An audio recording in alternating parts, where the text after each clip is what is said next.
Cette histoire, c'est l'histoire d'une app qui divise le monde. Le réseau social TikTok. TikTok. The Indian government has banned dozens of Chinese-owned apps over apparent security concerns. Un réseau social qui cartonne chez les plus jeunes, TikTok. We're looking at TikTok. We may be banning TikTok. It is better to not have them access TikTok. TikTok, c'est l'app de tous les records. Depuis son lancement en 2017, l'application connaît une croissance exponentielle. En à peine 6 ans, 150 millions d'utilisateurs européens et 1,7 milliard d'utilisateurs à travers le monde. Des chiffres que d'autres réseaux sociaux comme Instagram ont mis plus de 10 ans à atteindre. Mais alors que cette croissance ne semble pas prête de s'arrêter, les gouvernements occidentaux s'inquiètent de plus en plus des dérives et des dangers du nouveau géant numérique chinois qui s'est récemment infiltré dans tous nos téléphones. Se pose le problème de l'opacité de TikTok, pas seulement dans le domaine politique ou des liens avec le régime chinois, mais dans tous les domaines. Il faut qu'on nous dise ce qui se passe dans l'application TikTok. Mais alors, que se cache-t-il vraiment derrière toutes ces vidéos, derrière ces danses, ces trends, ces challenges, ces TikTok parfois intéressants, souvent abrutissants? Pourquoi la France, les États-Unis, l'Angleterre, la Belgique, le Canada, ou même le Parlement européen? Bref, pourquoi les gouvernements occidentaux sont-ils en passe d'interdire TikTok? Et surtout, en ont-ils vraiment les moyens?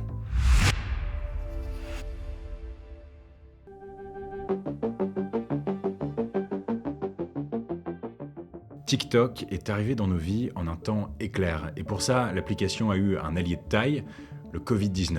Souvenez-vous, on est en mars 2020 et le monde entier se confine. The great shutdown of 2020 is underway. Mr. Johnson said now was the moment to stop all non-essential contact with other people. Les regroupements extérieurs, les réunions familiales ou amicales ne seront plus permises. À l'époque, on n'a alors plus grand chose à faire à part scroller indéfiniment sur nos téléphones, et TikTok en a clairement profité. En 2020, l'application sera tout simplement la plus téléchargée de l'année devant WhatsApp ou Facebook. Le Covid-19 pour TikTok, c'est du pain béni d'un point de vue business. Mais pour bien comprendre l'histoire de TikTok, il faut remonter un peu dans le temps. On est en 2012 à Pékin. Le smartphone est en pleine explosion et un ingénieur informatique, un certain Zhang Yiming, a l'idée de lancer une entreprise qui crée des applications à la chaîne. Cette boîte, Zhang va l'appeler ByteDance. Et une des toutes premières apps créées par le studio d'application ByteDance, c'est un agrégateur d'articles nommé Toutiao, ce qui veut dire les titres du jour en mandarin. Comme sur TikTok, avec cette app, on fait défiler sur son écran du contenu qui, au gré de notre utilisation de l'appli, devient de plus en plus personnalisé. Sauf que sur Toutiao, le contenu, c'est de l'information. Avec Toutiao, Zhang Yiming va mettre au point un algorithme ultra performant et hyper addictif. Petit à petit, l'ingénieur se dit que cette technologie peut servir à autre chose qu'à informer. En 2016, c'est décidé, ByteDance se lance dans les apps de divertissement. Comme la Chine a son propre internet, à cause de la censure en Chine, on n'a pas accès aux mêmes applis qu'ailleurs dans le monde. Yiming crée alors deux plateformes quasi identiques, Douyin d'un côté et TikTok de l'autre. Douyin sera lancé en 2016, destiné uniquement aux Chinois. D'ailleurs, on y retrouve quelques trucs assez spécifiques à la Chine, comme un onglet énergie positive, avec des vidéos à la gloire du Parti communiste chinois. Quant à sa copie, TikTok, elle sortira en 2017 et sera disponible partout dans le monde, sauf en Chine. Et vous allez le comprendre, mais lancer deux apps jumelles sur le papier, mais bien différentes dans leur fonctionnement, c'est pas du tout, mais alors pas du tout anodin. À leur lancement, le but de ces deux apps est le même, créer et partager des vidéos courtes de divertissement. Ceci dit, il y a déjà une app chinoise qui fait exactement la même chose, et cette app, c'est Musical.ly. Alors pour ceux qui n'ont pas connu, Musical.ly c'était une app très populaire chez les ados quand moi-même j'étais au lycée. C'était une app de vidéos très courtes, en général du lip sync, c'est-à-dire que tu essayais de reproduire le mouvement avec ta bouche de l'audio que tu avais placé sur ta vidéo.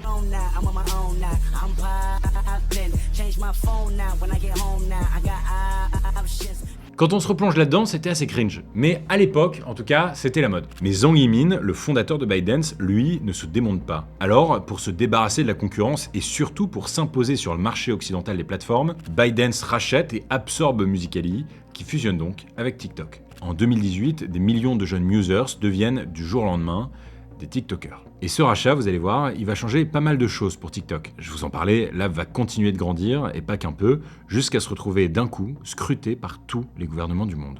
Aujourd'hui, début 2024, les gouvernements américains, canadiens ou encore le Parlement européen ont interdit à leurs collaborateurs de télécharger TikTok. Et si cette décision, elle peut sembler radicale, pourquoi au fond TikTok serait dangereux? Quand on regarde d'un peu plus près, les inquiétudes de ces gouvernements semblent en vérité tout à fait justifiées.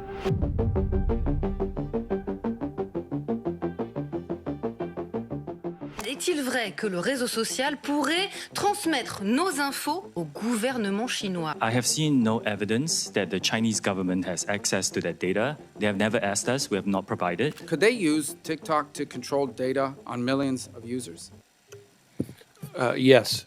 TikTok est soupçonné de transférer les données qu'elle collecte au gouvernement chinois. Bon, si on est vraiment droit dans nos bottes de minutes, des données, de la data, toutes les apps en collectent. Date de naissance, adresse mail, localisation, historique de recherche, qu'on soit sur Instagram, Snapchat, WhatsApp ou TikTok, on livre gratuitement, plus ou moins consciemment, énormément de données de notre vie privée à des géants du numérique. Que ces GAFAM soient américains ou chinois, si vous êtes sur les réseaux sociaux, c'est impossible d'y échapper. Mais contrairement à ses cousines américaines, TikTok est accusé par une partie de la communauté internationale d'entretenir un lien étroit avec le régime chinois. Un régime autoritaire connu pour ses abus des droits humains, ses pratiques de censure et son cyberespionnage. Et si vous suivez la chaîne, on en a déjà parlé, notamment dans l'histoire de Xi Jinping, qui est l'actuel dirigeant du régime. Mais donc cette alliance entre TikTok et le régime chinois, est-ce qu'elle est réelle ou est-ce un simple fantasme des Occidentaux? Alors voici ce que répond Shu Zhisho, le CEO de TikTok, quand on lui pose la question. ByteDance is not owned or controlled by the Chinese government. It's a private company. 60% of the company is owned by global institutional investors. 20% is owned by the founder and 20% owned by employees around the world. 60% de l'entreprise ByteDance, donc la maison mère de TikTok, appartiendrait donc à des investisseurs institutionnels majoritairement américains, 20% aux fondateurs et 20 autres % à des employés. Bon, donc si on en croit Shu Zhisho, TikTok serait une entreprise internationale, sans aucun lien avec le gouvernement chinois, et la communauté internationale n'aurait donc pas lieu de s'inquiéter. Ouais, sauf que c'est un peu plus compliqué que ça. Déjà, il faut savoir que ByteDance, l'entreprise mère de TikTok, est ce qu'on appelle une VIE, une Variable Interest Entity, une entité à détenteur de droits variables. Bon, un peu chiant et compliqué, mais en gros, c'est une entreprise où les droits de vote au conseil d'administration ne correspondent pas au capital détenu. En gros, les fondateurs de ByteDance peuvent contrôler la société même s'ils détiennent un capital minoritaire. Autrement dit, avec seulement 20% de l'entreprise, ils font un peu leur loi. Et ça, c'est loin d'être anecdotique quand on sait qu'en Chine, le gouvernement peut exercer des pressions sur des patrons de boîte ou des employés haut placés. Il y a d'ailleurs carrément une loi qui est passée dans le pays en 2017, la loi sur le renseignement national qui oblige tout citoyen ou entreprise à collaborer avec les services de renseignement du Parti communiste chinois si ça leur est demandé. Et pendant que le CEO de TikTok, Shu Zhisho, se défend de la transparence de son entreprise, je me dois quand même de rappeler que sa maison mère, ByteDance, elle, est immatriculée aux îles Caïmans. Un super paradis fiscal qui, au-delà de ses avantages financiers, permet aussi d'entretenir une véritable opacité sur les comptes de l'entreprise et son fonctionnement de manière générale. Par ailleurs, en faisant mes recherches, je suis tombé sur cette histoire assez dingue, celle de la journaliste du Financial Times, Christina Criddle. En 2022, la journaliste réalise une enquête sur les conditions de travail toxiques au sein du bureau londonien de TikTok. Et quelques mois après la fin de son investigation, Criddle reçoit un étrange appel. Une attachée de presse de TikTok, avec qui elle avait déjà échangé pour les besoins de son enquête, lui recommande la lecture d'un article du New York Times qui vient d'être publié. L'article révèle que plusieurs employés de TikTok en Chine et aux États-Unis ont tenté d'espionner des journalistes via leur compte TikTok, pour savoir qui, parmi les employés, a balancé sur les conditions de travail du bureau TikTok de Londres. Et parmi les journalistes espionnés, on trouve son nom, Christina Criddle. Comme elle n'avait pas personnellement de compte TikTok, les employés chinois et américains de la plateforme sont passés par le compte de son chat, Buffy. Et malgré ces tentatives, ces employés de TikTok n'ont pas réussi à identifier les taupes londoniennes qui s'étaient confiées à la journaliste, mais vous vous en doutez, l'affaire a fait scandale dans la presse. Ce à quoi ByteDance a répondu « Nous avons fermement condamné les actions des personnes impliquées, et elles ne travaillent plus chez ByteDance. Notre enquête interne est toujours en cours et nous coopérons avec toute enquête officielle qui nous sera soumise. » Bon, mais les problèmes liés à TikTok ne s'arrêtent pas là. Plus qu'un outil ultra performant de collecte de données sensibles, avec son algorithme hyper addictif et son app conçue pour faire rester des heures et des heures chaque utilisateur, TikTok est aussi pointé du doigt pour être devenu un véritable outil de propagande et de désinformation.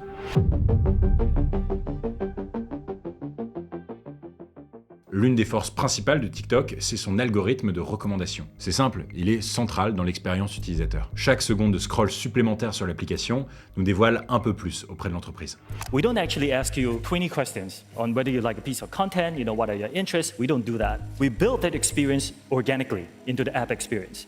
So you are voting with your thumbs, by watching a video, by swiping it, by liking it, by sharing it, you are basically exhibiting interest signals. Pas de compte à suivre, pas de questionnaire à remplir en rentrant sur ce que vous aimez, ce que vous aimez pas. Le seul choix à faire en arrivant sur TikTok, c'est combien de temps je vais rester sur cette putain de vidéo. Elle est là, la révolution de l'algorithme. Plus besoin d'efforts conscients. Le contenu vient directement à nous. Dans l'onglet For You, pour toi, en français, au gré de notre utilisation, on a accès à un contenu de plus en plus personnalisé. Et tout ça nous pousse à passer de plus en plus de temps sur sur l'application. En 2022, une étude de Custodio, une app de contrôle parental, nous apprend que les moins de 18 ans passent en moyenne 1h47 par jour sur TikTok. C'est simple, c'est 2 fois plus qu'Instagram et YouTube. À chaque fois qu'une vidéo nous plaît, elle provoque un pic de dopamine, c'est l'hormone du plaisir. Ces heures passées sur TikTok sont des petits shots constants de dopamine, une drogue à laquelle on devient tous rapidement addicts. John Kotzir, un journaliste du magazine américain Forbes, parle même de TikTok comme d'une cocaïne numérique. En fait, pour les gouvernements, plus qu'un simple enjeu de souveraineté numérique, TikTok devient aussi un enjeu de santé publique. TikTok dit que cette application n'est pas destinée aux enfants de moins de 13 ans. Aujourd'hui, 45% des 11-12 ans sont inscrits sur TikTok. Face à ces chiffres, le Sénat français a lancé début 2023 une commission d'enquête chargée d'étudier le fonctionnement et la stratégie d'influence de l'app. J'ai ce rapport de la commission d'enquête sous les yeux et il montre en effet qu'il y a une opacité inquiétante de la part de ByteDance, notamment sur son algorithme. Pour commencer, la maison mère de TikTok reconnaît intervenir dans l'éditorialisation du fil pour toi en réduisant ou en augmentant manuellement, la visibilité de certaines vidéos. Mais la commission d'enquête met en avant qu'il n'y a aucun moyen de savoir quel type de contenu est invisibilisé ou mis en avant par la plateforme. Donc ça, déjà en soi, c'est un problème. Et puis, ce manque de transparence sur la modération et l'éditorialisation des contenus, c'est aussi la porte ouverte à beaucoup de dérives. Parlons de ce truc-là. Voici 5 preuves que la Terre est plate. On commence par l'horizon. Et oui, quand vous vous mettez en haut d'une montagne ou même dans l'hublot d'un avion, vous pouvez voir que la Terre est complètement plate. Vous ne voyez pas de courbure par rapport à la Terre. De plus, même sur la Terre, on peut faire cette expérience. Les fameuses fake news. En septembre 2022, NewsGuard, une start-up américaine qui lutte contre la désinformation, a dévoilé dans un rapport que 20% des vidéos d'actualité visibles sur TikTok sont soit fausses,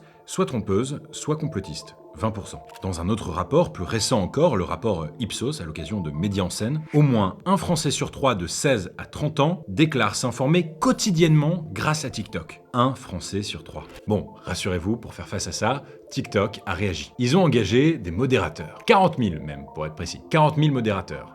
Pour presque 2 milliards d'utilisateurs. Bon, là je vous parle d'un ado qui prêche que la Terre est plate. Mais les conséquences de ces fake news propagées par TikTok peuvent être beaucoup plus graves. Je vais vous prendre un autre exemple de notre triste actualité. L'invasion russe en Ukraine en février 2022. Des images de Volodymyr Zelensky ont été publiées sur TikTok. On voit le président ukrainien en tenue militaire avec un gilet pare-balles et un casque, comme s'il s'était rendu sur le front pour défendre son pays et combattre la Russie. Sauf qu'en réalité, ces photos datent de février 2021, donc un an avant le début de l'offensive russe. Elles avaient été prises pendant une visite de Zelensky et de diplomates occidentaux dans le Donbass. Évidemment, cette fake news, les soutiens du président ukrainien s'en sont servis comme outil de propagande. Cette utilisation de TikTok comme véritable arme de guerre, je l'ai vu quand j'étais en Ukraine. Ça m'avait à l'époque tellement marqué que j'avais décidé d'y consacrer un chapitre entier de mon reportage. There are 500,000 numbers which are used to register bots in Russia. Does it influence people? Yes. Especially in platforms like TikTok, when you don't have a lot of conscience, when you do not read it deeply. Une guerre d'information, ou plutôt de désinformation avec des bots qui se passe beaucoup sur l'app TikTok. Alors depuis, les gouvernements occidentaux intensifient la pression pour plus de régulation, mais il semble y avoir encore tellement de boulot que la suspension, voire carrément l'interdiction de TikTok, semble de plus en plus être un scénario envisageable.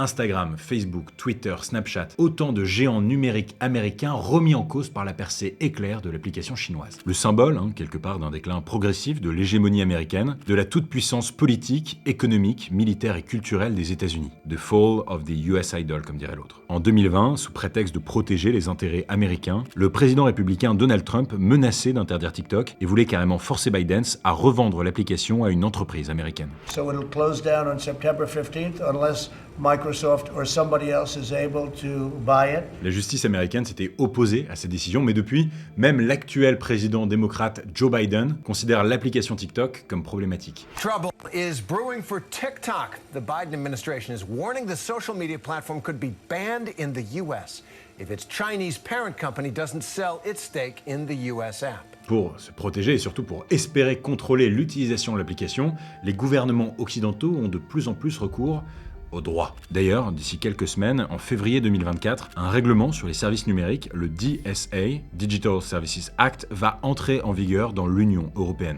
L'Union européenne se dote d'un cadre de régulation sans précédent des grandes plateformes numériques. Les plateformes vont devoir, par exemple, adopter des procédures strictes pour le retrait des contenus ou des produits et services illicites en ligne. De son côté, TikTok met aussi des choses en place. À l'été 2022, l'entreprise chinoise a lancé le projet Texas, un projet qui vise à stocker les données d'utilisateurs américains sur le cloud de l'entreprise américaine Oracle. Et ce, pour être certain que ces données ne soient pas transférées vers la Chine. Oracle devrait également avoir accès à une partie du code source de l'application et à ses techniques de modération. Bon, mais pour l'instant, les négociations avec les autorités américaines sont toujours en cours, donc rien n'est encore fait. Mais la régulation se met doucement en place. Et c'est pas tout. En mars 2023, pour essayer de calmer les Européens, TikTok propose le projet Clover, trèfle en anglais, pour que les données des utilisateurs européens soient hébergées dans les 3 centres en Europe, dont 2 en Irlande.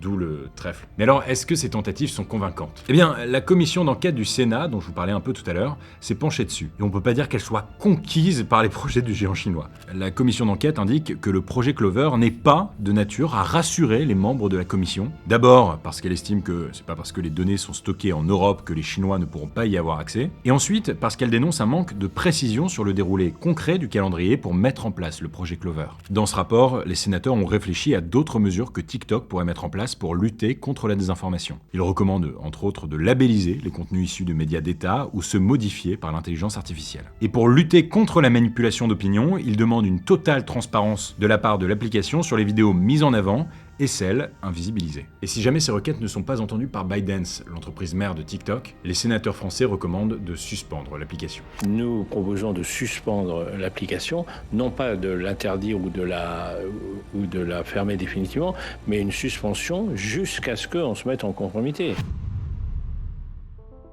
C'est donc pas du tout impossible que TikTok soit un jour interdit en France, en Europe ou ailleurs dans le monde. Si l'entreprise et ses représentants ne se montrent pas un peu plus coopératifs, il y a un monde où l'app pourrait être suspendue jusqu'à ce qu'il y ait un dialogue avec les différents gouvernements occidentaux. Les sujets qui fâchent, on l'a vu, c'est la transparence sur l'algo, son fonctionnement et l'utilisation des données. Ce serait pas du tout la première fois qu'un site ou une application étrangère soit interdite depuis l'émergence d'Internet, mais vu l'ampleur aujourd'hui de TikTok, ce serait un énorme coup de massue sur les relations commerciales et diplomatiques qui unissent les gouvernements occidentaux à la Chine. Là où beaucoup de jeunes voient une app sympa, de divertissement, TikTok, c'est un véritable objet diplomatique en soi. Je lis parfois sur Internet, « Ah, c'est pas possible, tout ça ». L'hypothèse de la suspension, voire de l'interdiction dans les pays européens et d'Amérique du Nord est hyper tangible. Alors, qu'est-ce qui pourrait provoquer le déclic ? Plein de choses, mais notamment un truc, les élections à venir. Il y a les européennes mi-2024 et les élections américaines pour la présidentielle fin 2024. On imagine des gouvernements protectionnistes bien plus sévères avec l'app que des gouvernements libéraux. Ceci dit, même Emmanuel Macron ou Joe Biden, pas connus pour être les moins libéraux du monde, semblent eux aussi de plus en plus concernés par l'opacité du fonctionnement de TikTok. Aussi, et je veux encore une fois le rappeler, sur l'utilisation des données, les fake news et l'addiction aux applications, ces sujets ne sont pas du tout exclusifs à TikTok, mais à tous les réseaux sociaux, qu'ils soient chinois ou américains. Certains font un job de modération important, d'autres embrassent une vision où chaque parole, éclairée ou non, complotiste ou pas, média officiel ou autodéclaré, mériterait d'être entendue et crue. C'est le cas de Twitter depuis l'ère Elon Musk. Chaque plateforme a son lot de problèmes, mais TikTok fait quand même partie des plus problématiques. Et finalement, cette question, elle pose une question plus large, celle de la souveraineté numérique qui, je crois, devrait tous nous poser question, qu'on soit français, belge, ivoirien, québécois. Bon, je m'arrête là-dessus, c'était Gaspard G, abonne-toi si tu découvres mon travail, et je m'adresse à mes abonnés une seconde pour vous dire que désormais ce sera ça le format d'actu. J'étais frustré parce que les revues de presse en 2023 me permettaient pas de rentrer autant en profondeur dans les sujets. Dites-moi en commentaire si ça vous a plu, et je vous donne rendez-vous le mois prochain pour une prochaine question d'actualité. Ciao.